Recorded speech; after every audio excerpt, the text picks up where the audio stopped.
அரசு பள்ளிகளில் படிக்கும் மாணவர்களின் ஆதார் பதிவு செய்தல் மற்றும் புதுப்பிக்கும் பணிகள் துவங்கப்பட உள்ளன. இந்த பணிகளை இந்த மாதத்திற்குள்ளேயே முடிக்க பள்ளி கல்வித்துறை திட்டமிட்டுள்ளது.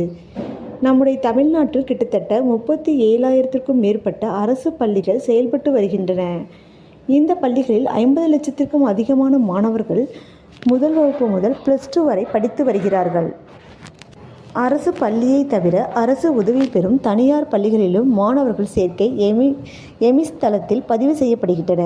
இதில் மாணவர்கள் பெற்றோர் விவரங்கள், முகவரி, ஆதார் கார்டு, ரேஷன் கார்டு போன்ற விவரங்கள் பதிவேற்றம் செய்யப்படுகின்றன.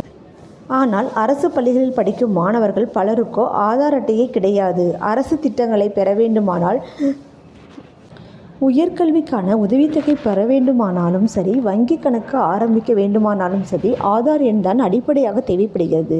அது மட்டுமல்லாமல் மாணவர்களுக்கு திட்டங்களை செயல்படுத்தவும் அவர்களுக்கான விவரங்களை பெறுவதற்கும் ஆதார் கட்டாயமாகும்.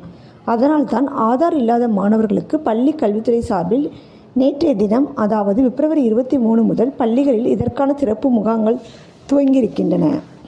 அந்த வகையில் பள்ளிகளில் படிக்க வரும் குழந்தைகளுக்கு ஆதார் பெறுவதற்கு சேவை மையங்களுக்கு செல்வதை தவிர்க்கும் வகையில் எல்காட் நிறுவனம் மூலம் நேற்றிலிருந்து பள்ளிகளிலேயே மாணவர்களுக்கு ஆதார் பதிவு செய்ய நடவடிக்கை மேற்கொள்ளப்பட்டுள்ளது.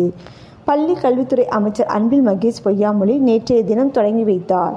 தமிழ்நாட்டில் முதல் முறையாக மாணவர்களுக்கு இந்த ஆதார் பதிவு செய்யும் திட்டத்தினை கோயமுத்தூர் காலப்பட்டி அரசு மேல்நிலைப்பள்ளியில் துவக்கி வைத்தார்.